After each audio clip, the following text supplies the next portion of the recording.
Jo ja ho volia deixar, no em volia presentar ja més. I recordo que aleshores en Xavi Domènech, que era historiador i que havia vingut algunes vegades a fer aquí xerrades perquè era molt amic de la Gemma Basart, diu que això, que ve de guanyar 2 eleccions generals amb En Comú Podem i vol crear un espai català. Llavors demana, busquen gent que no tingui carnet de partit. Clar, a mi quan em diu això al principi, jo ja estava treballant en un institut, per fi, estable, portava 2 anys, molt bé, i res, i això, i em va dir, va, que serà molt engrescador, que aprendràs molt, i al final acabo acceptant.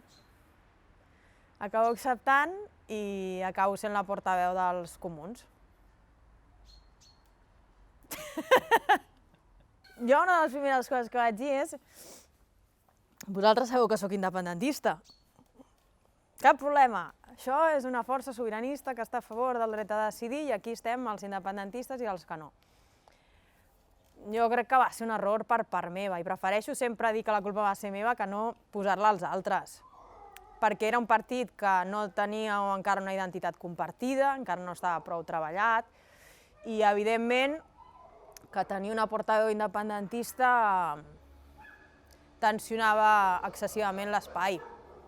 Vaig pensar que sí que es podia estar en un partit que apostés pel dret de decidir sent independentista i em vaig adonar que no. Personalment em va trinxar, és a dir, jo vaig patir molt i una gran decepció i una sensació d'haver-me equivocat molt i de sentir-te com una mica atrapat en un lloc que no saps com sortir-te'n. Vaig aprendre moltíssim, sense el que vaig aprendre segurament tampoc tindria la base que tinc.